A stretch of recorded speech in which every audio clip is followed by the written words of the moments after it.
Chers amis, chers auditeurs, bonjour, Monique Nakache à l'antenne pour Paris Culture et Spectacle. Bonjour à toutes et à tous.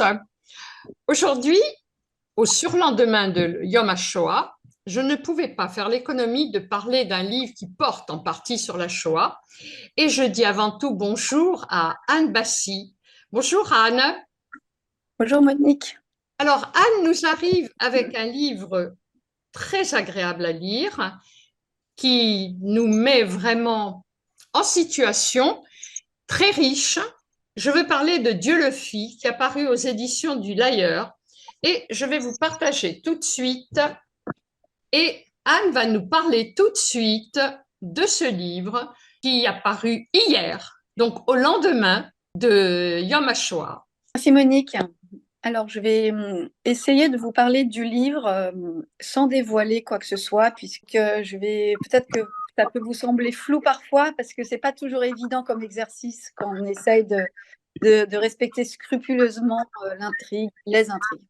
Donc, c'est l'histoire d'un jeune homme qui s'appelle Christophe Lemaire, qui habite dans la Drôme, juste à côté de Dieu le fit, dans les petites montagnes de la Drôme, comme on dit, dans une famille d'agriculteurs. Son papa et sa maman sont des agriculteurs endettés.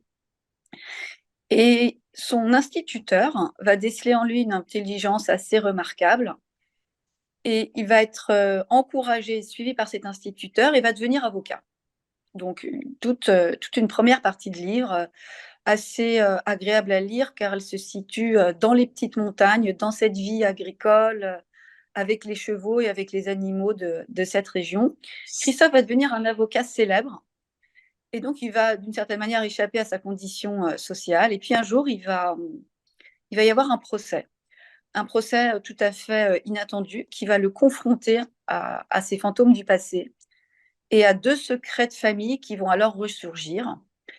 Et là, on va basculer dans une autre partie du roman où Christophe Lemaire va entreprendre des recherches généalogiques pour comprendre ce qui s'est passé dans sa propre histoire et dans l'histoire au sens large, avec un grand H. Alors, Donc, toute l'histoire se passe dans la Drôme, principalement, et je vous ai mis en arrière-plan une photo justement du village de Dieu le fit, avec les maisons typiques de la Drôme. Et si vous permettez, on va lire quelques passages. Alors, Anne, je vais commencer par un passage qui situe le village de Dieu le fit. Nous habitons un hameau adossé aux montagnes, par-delà les rivières. Nous sommes à la frontière du ciel et de la terre, et je peux aller jusqu'à l'endroit où l'on ne marche pas plus haut. Ni école, ni cimetière. Nous vivons dans la Drôme, entre l'Ardèche et les Hautes-Alpes, à 1300 mètres d'altitude, à quelques dizaines de kilomètres de Crest, de Montélimar et de Dieu-le-Fit, ralliés par des chemins endommagés pleins de trous. Je trouve cette écriture magnifique. Bravo, Anne. Et alors, justement, Anne va rentrer dans le détail sans rien dévoiler parce que Christophe Lemaire insiste sur les journées très chargées de travail. Et il y a un paragraphe que j'aimerais bien que tu nous lises, que je vais partager à l'écran. alors, je vais vous lire un passage en effet qui relate bien la vie de Christophe enfant dans sa famille d'agriculteurs. Alors, je suis enfant unique. Je subjugue papa et maman, mon public préféré. Je suis un acteur solitaire et talentueux qui fascine son auditoire et le contraint à s'émouvoir. L'univers gravite autour de moi, j'en profite. J'ai droit à une surenchère d'affection. Je joue avec les feuilles de la forêt, l'eau des ruisseaux et la neige des montagnes. J'ai peu de jouets. J'aime les ranger puis les déranger pour ensuite les remettre en ordre.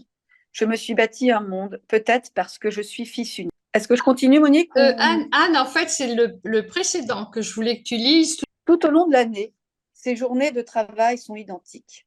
Levé entre 3 et 4 heures du matin selon la longueur des jours. La traite se fait à la main. Elle recueille le lait dans un seau en bois. Papa fabrique la tome et du beurre. Notre tome n'est pas qu'un fromage, elle est le patrimoine créé et partagé depuis des siècles sur notre terre. Elle exprime notre lien avec elle. Son élaboration obéit à des gestes et à des traditions communes. Chaque meule nous parle de sa saison et d'un savoir-faire particulier. Alors, justement, là, nous allons un petit peu entrer dans l'histoire, car dans ce roman, et vraiment, je vous invite à le découvrir, à le lire, il y a l'histoire dans l'histoire. À la limite, Anne, tu pourrais le découper en 5 nouvelles. Oui, tout à fait. Alors, justement, apparaît un passage qui intrigue Christophe. Il découvre avec son père lui parle, il y a un puits, il y a une margelle, c'est vraiment le travail agricole. Et je vais vous lire un passage qui est tout à fait à l'image de ce que Christophe va découvrir petit à petit. Les vieilles fermes sont pleines de trappes et de souterrains. Au fond du puits, il y a un passage secret qui va jusque derrière la forêt. Pendant la guerre, on s'en servait car on avait besoin de cachettes pour les armes, la contrebande et pour tous ceux qui devaient fuir. Papa remarque ma curiosité pour cette histoire qui date du temps de ma naissance, mais il reste évasif. Ses explications me semblent mystérieuses et je me convainc qu'il essaye seulement de nourrir mon imagination. Et l'histoire avance. L'histoire avance car arrivent malheureusement les années difficiles et Anne va vous parler de l'année 42 et d'un prêche qui reste dans les mémoires de la région. 23 août 1942, Toulouse. Mes très chers frères, il y a une morale chrétienne, il y a une morale humaine qui impose des devoirs et reconnaît des droits. Ces devoirs et ces droits tiennent à la nature de l'homme, ils viennent de Dieu. On ne peut les violer, il n'est au pouvoir d'aucun mortel de les supprimer. Que des enfants, des femmes, des hommes, des pères et des mères soient traités comme un vil troupeau, que les membres d'une même famille soient séparés les uns des autres et embarqués pour une destination inconnue, il était réservé à notre temps de voir ce triste spectacle. Pourquoi le droit d'asile dans nos églises n'existe-t-il plus? Pourquoi sommes-nous des vaincus? Seigneur, ayez pitié de nous. Notre-Dame, priez pour la France. Dans notre diocèse, des scènes d'épouvante ont eu lieu dans les camps de Noé et Récébédou. Les Juifs sont des hommes, les Juifs sont des femmes. Tout n'est pas permis contre eux, contre ces hommes, contre ces femmes, contre ces pères et mères de famille. Ils font partie du genre humain, ils sont nos frères comme tant d'autres. Un chrétien ne peut l'oublier. France, patrie bien-aimée. France qui porte la conscience de tous tes enfants, la tradition du respect de la personne humaine. France chevaleresque et généreuse, je n'en doute pas. Tu n'es pas responsable de ces horreurs. Jules Géraud Saliège. Vous aurez compris que c'était Monseigneur Saliège de l'archevêché de Toulouse. Et là, justement, on assiste, on comprend, on rentre dans l'histoire et arrive justement en août 42, et Anne en parle très très bien, de l'exfiltration d'enfants du camp de Vénissieux. Alors, Anne. Donc, la nuit du 28 au 29 août 42 était prévu un convoi en fait de déportation des enfants qui étaient, enfin des enfants et des adultes qui étaient parqués en fait à Vénissieux. Comme d'autres grandes rafles qui auront eu lieu avant ou après, que ce soit à Paris ou à Marseille, il y a eu des fuites. Et c'est grâce à ces fuites que les réseaux de résistance ont pu finalement anticiper des actions d'exfiltrage. C'est exactement ce qui s'est passé à Vénissieux. Il y a eu un réseau de résistance locale composé je vais y revenir après, de catholiques, de protestants et d'athées. On dit que c'est de athées. On dit que c'est un réseau de résistance interconfessionnelle. Alors, je fais toujours attention pour ne blesser personne. Donc, j'inclus à tort en français les personnes athées et communistes comme des interconfessionnels, puisqu'on parle d'un réseau interconfessionnel composé de catholiques, de protestants, d'athées, de communistes, athées. Voilà. Donc je veux blesser personne par rapport à ses propres origines. Et en fait, ce réseau de résistance a permis d'infiltrer le camp et d'exfiltrer 108 enfants du camp de Vénissieux. C'est un des plus grands sauvetages de la zone sud. Alors, je ne veux pas, voilà, encore une fois, trop en dire. J'essaie de faire très attention quand je vous raconte l'histoire, en ayant toujours à l'esprit que vous n'avez pas lu. Mais la nuit du 28 au 29 août, elle est aussi appelée la nuit de Vénissieux, pour ceux qui s'y connaissent un petit peu ou ceux qui s'y intéresseront après la lecture du livre. C'est un sauvetage magnifique que j'essaye de décrire avec beaucoup de précision. Je me suis inspirée de beaucoup de lectures et évidemment de deux historiens en particulier. Valérie Porteret, qui a fait sa thèse et un livre qui s'appelle Vous n'aurez pas les enfants, qui est un livre sur le sauvetage des enfants de Vénissieux, et bien sûr les travaux de Bernard Delpal, qui malheureusement est décédé, qui est un historien spécialisé dans la résistance à Dieulefit. Dieulefit, c'est un village qui était composé pour 2 tiers de catholiques et 1 tiers de protestants. Et personne n'a parlé dans ce village. C'est comme à Chambon-sur-Lignon. Chambon-sur-Lignon est plus connu. Il y avait plus de protestants à Chambon-sur-Lignon. C'est notamment l'œuvre du pasteur Brogner. Enfin, Brogner, c'était à Dieulefit, pardon. C'est l'œuvre du pasteur Tocmé. Et voilà, ce sont 2 villages qui ont été qualifiés de justes, où personne n'a parlé. À Dieulefit, personne n'a dénoncé les Juifs, ni les réfugiés, ni les étrangers. Personne. Alors, je dois dire que la grande richesse de ce roman, c'est qu'également, il y a des passages. Anne est de formation avocate et a un amour immodéré pour les chevaux, et ça se sent tout à fait. Et elle nous fait partager cet amour aussi bien du droit et de la justice sur lequel elle insiste. Et d'ailleurs, c'est pas un hasard que euh, que son personnage principal soit et aboutit à la formation d'avocate. Et là, donc, Anne a des passages magnifiques sur le droit, la justice, et elle fait parler son héros. Elle fait parler Christophe, n'est-ce pas, Anne? Oui, tout à fait. Je lui fais parler de cette relation avec son cheval, qui est un cheval qu'il a toujours connu, puisqu'il l'a eu tout jeune, et le poney est né, en fait. Disons que Christophe a participé à la mise bas de la jument, de la On va maman. le nommer Pégase.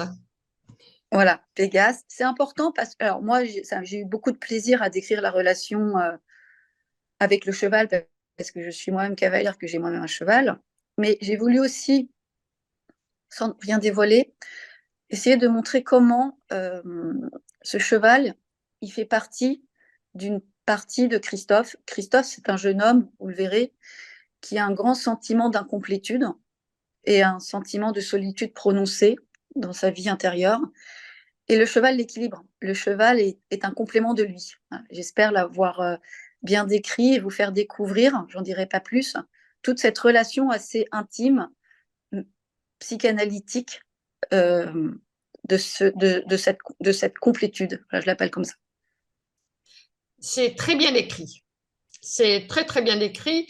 Alors, bien sûr, l'école primaire, il y a les amitiés. Là aussi, il y a toute une nouvelle qui pourrait être écrite sur les amis de Christophe. On va dévoiler simplement Jeanne, car c'est un Oui. personnage principal que l'on va retrouver à la fin du roman. Oui, Christophe, c'est un garçon qui habite donc dans les petites montagnes, qui est accompagné par son papa pour aller à l'école avec la charrette. Mais comme tous les enfants de cette période, ils sont à la fois très copains, et puis, mais avec peu d'amitié finalement, et puis lui, il est isolé. Et ça lui va bien de vivre de façon isolée d'ailleurs cette vie scolaire, mais il a une camarade, une camarade qui va devenir une vraie amie, Jeanne. Et c'est vrai que le roman parle aussi des amitiés, et des grandes amitiés, comme peut-être chacun d'entre vous avait eu la chance de connaître. Moi, j'ai connu ces grandes amitiés, puisque j'ai eu la chance de ne jamais déménager à Paris. Donc mes amis de l'école maternelle sont restés mes amis. J'ai aujourd'hui 50 ans, et j'ai voulu décrire ces grandes amitiés où on a le sentiment d'avoir des frères et des sœurs, même si ça n'a rien à voir. Moi, j'ai une sœur, une petite sœur, et je dirais jamais que mes amis remplacent ma sœur, c'est pas ça. Mais comme on l'a lu tout à l'heure, Christophe, il est enfant unique. Donc, je pense que quand on est enfant unique, les amitiés prennent une place particulière. Et Jeanne, elle prend une place particulière, voilà. Et une place toute particulière puisque vous allez découvrir ce qui se passe. Et la place particulière de ces grandes amitiés fait que on les voit intervenir pour aider Christophe plus tard dans sa recherche, dont on ne parlera pas. Mais on doit insister sur le fait que Christophe Lemaire est particulièrement brillant et a eu la chance de faire de belles rencontres parmi les enseignants qui l'ont entouré, puisqu'il entre au lycée, il est même premier prix du concours général de latin, il monte à Paris pour faire son droit. Et là, bien sûr, toute la vie à Paris est magnifiquement bien décrite, car là aussi, et là je voudrais que tu insistes, Anne, il fait de très très belles rencontres. Oui, à Paris, il fait des rencontres, ce que nous, on appelle structurantes, c'est-à-dire un vrai patron en droit. Alors, il se trouve qu'il a la chance de rencontrer deux patrons humains. Son premier patron, c'est un avoué à la cour, bon, ça n'existe plus aujourd'hui, mais c'est un petit travail pendant ses études pour qu'il puisse vivre correctement à Paris, puisque ses parents n'ont pas assez d'argent pour l'entretenir dans ses études. Et donc, il devient une sorte de secrétaire, stagiaire de cette étude d'avoué, où il va apprendre la procédure, ce qui va beaucoup l'aider plus tard, et notamment quand il sera confronté à ce grand procès. Et il va, pendant toutes ses études de droit à Paris, travailler dans cette étude d'avoué. Ensuite, il va rentrer au barreau de Paris, et là, il va rencontrer ce qu'on appelle son maître de stage, qui s'appelle Jacques, et qui va lui apprendre vraiment le métier d'avocat. Donc, il a beaucoup de chance. Moi, j'ai eu beaucoup de chance aussi parce que j'ai eu des patrons qui m'ont appris le métier d'avocat. Et j'ai voulu montrer ça, mais c'est vrai que c'était une époque où il y avait moins d'avocats qu'aujourd'hui. Et j'ai toujours entendu parler des avocats de cette époque comme ayant eu la chance d'avoir des patrons qui leur ont tout appris. C'est parfois moins le cas aujourd'hui. C'est pas une critique du système des cabinets d'aujourd'hui, mais c'est moins le cas aujourd'hui. Et j'ai voulu vraiment mettre ça en lumière parce que je trouvais que c'était beau. Parce que Christophe, il fait partie de ces gens qui ont une vocation professionnelle et le droit le passionne. Et ce métier d'avocat le passionne en fait. Il le passionnera toute sa vie, même si il va être confronté à l'évolution du monde du droit des affaires et qu'il va être tiraillé. Il a toujours plusieurs parties en lui, comme nous tous. Et il a une partie qui est très sensible à la justice et donc à l'injustice. Et il a une autre partie plus intellectuelle où il est sensible, on va dire, au rouage et aux subtilités du droit, ce qui le conduit vers le monde des affaires, parce que c'est vrai que le monde des affaires, c'est un monde où la complexité juridique anime en fait l'intellect. Alors justement, Christophe aime les mots MOTS avec leur précision. Et il écrit entre autres: qui n'a jamais connu un problème de droit? En tout cas, tu lui fais dire: j'aide les gens, j'aplanis leur route, je vois naître leur impatience, les nouveaux chapitres de leur vie et les étoiles s'allumer une à une, la joie succéder à la souffrance. La confiance que me témoignent les clients est sans limite. Je partage avec eux les victoires et les petites défaites. Il s'agit souvent d'histoires jamais dites, invraisemblables, où les premiers concernés ont menti, dissimulé ou trahi. Mon travail consiste alors à faire parler les vivants et les morts, à comprendre, puis à reformuler leur histoire. Et là, on ne peut pas faire l'économie de ce passage, la plaidoirie de Christophe face à celui qui a ruiné plusieurs agriculteurs, dont ses parents adoptifs. Tu veux bien parler, Anne? Oui, tout à fait. En fait, c'est un hasard, si on croit au hasard, pour ceux qui croient au hasard. Euh, il est avocat à Paris, il est très établi, il est dans des grandes affaires, c'est les années 80, c'est le début des grandes introductions en bourse. Et il a un peu basculé dans ce monde-là tout en gardant quelques affaires plus traditionnelles. Et un jour, un ami d'enfance ressurgit, Ferdinand. Euh, et Ferdinand souhaite que Christophe l'aide à se défendre parce que Ferdinand est confronté en fait, à une problématique de succession de fiscalité, on va dire. Et donc, c'est dans ce cadre-là que Christophe comprend que dans son village d'origine, il y a eu des propriétaires malhonnêtes qui ont abusé de parents comme ceux de Ferdinand, des agriculteurs illettrés qui avaient des terres, qui étaient soit propriétaires, soit locataires, soit plus ou moins bailleurs et locataires, et qui se voyaient floués et qui du coup étaient saisis de façon injuste parce que le contrat de location-gérance, comme on l'appelle nous, était tout à fait en faveur du propriétaire. Et donc, évidemment, très gentiment et par souci d'amitié, Christophe défend Ferdinand. Mais donc, et c'est là où il va pénétrer, malgré lui, sans le savoir, dans sa propre histoire à lui, qui est la même en fait. C'est-à-dire que l'histoire de ses parents est la même que l'histoire des parents de Ferdinand. C'est des agriculteurs illettrés, endettés, par manque de savoir, par manque de connaissances juridiques. Et Christophe découvre en fait le monde de l'inculture juridique de ses parents et va se saisir de ce dossier et va être confronté à ces fantômes du passé, à sa propre histoire, c'est-à-dire à l'histoire de ses parents, dans le cadre d'une saisie totalement injuste. Et notamment, là je pense que je dévoile rien un moment très émouvant où il va donc se rappeler le jour où son cheval Pégase a été saisi. Et c'est vraiment la rencontre du passé et du présent. Voilà. C'est un passage très fort d'ailleurs dans le livre. Et là, on rebascule dans les années 44. Et il y a certains personnages qui apparaissent, mais dont on parlera peut-être après, car je crois, Anne, que ça serait intéressant que l'on parle de la place des femmes dans ce roman.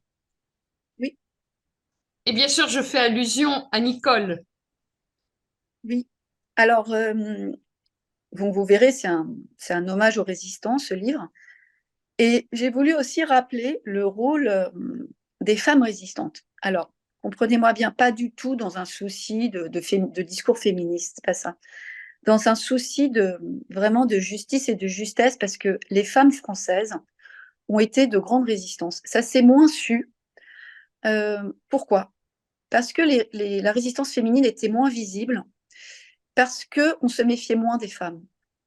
Or, l'occupant se méfiait moins des femmes.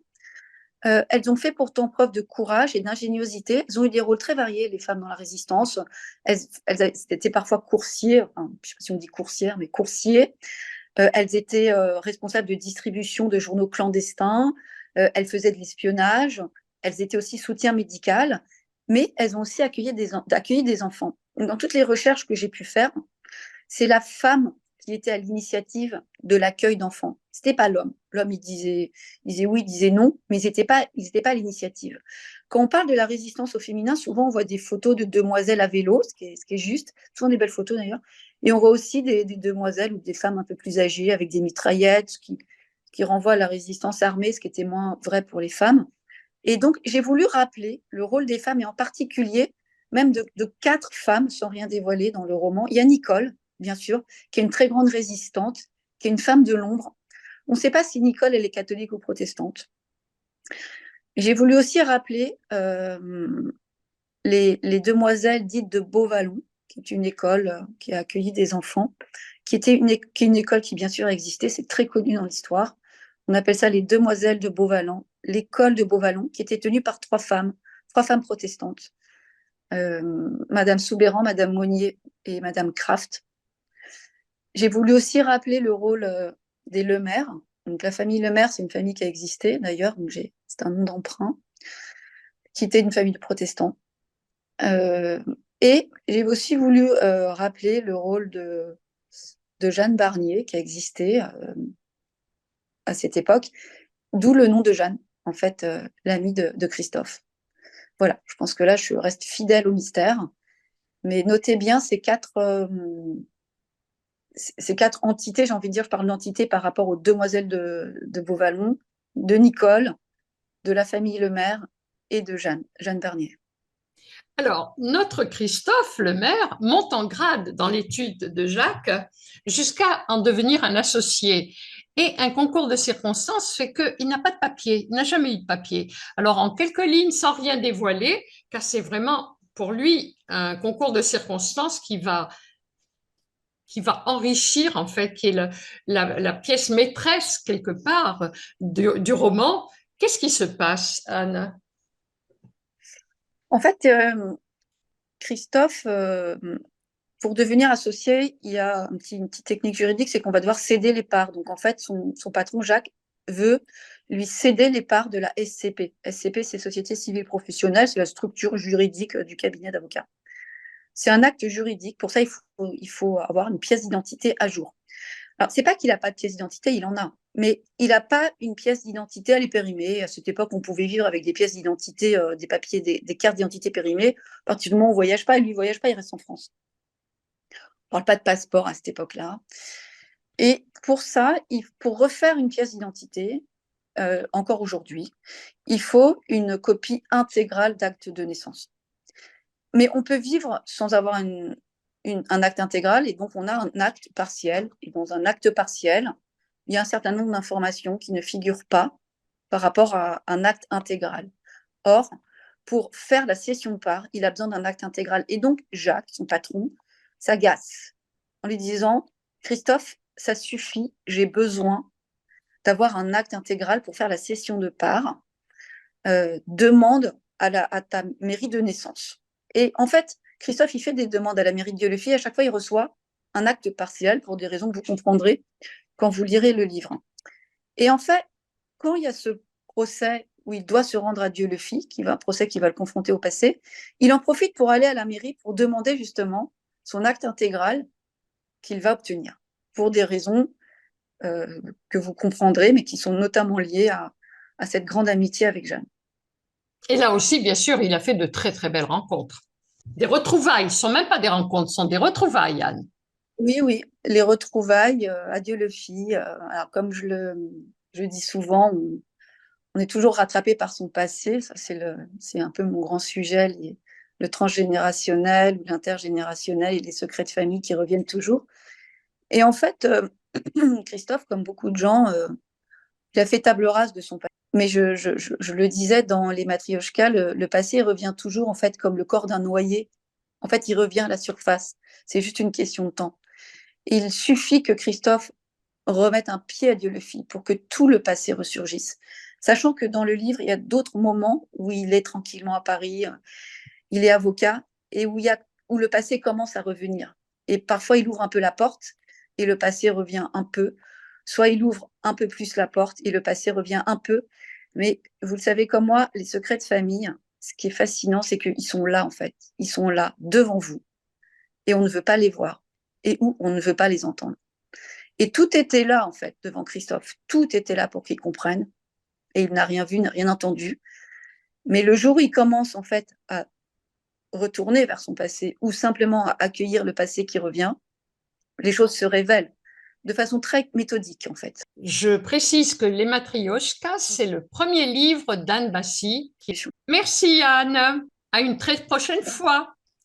Merci à vous tous. Quant à moi, chers amis, je vous dis à la semaine prochaine. Monique Nakache pour Paris, Culture et Spectacle.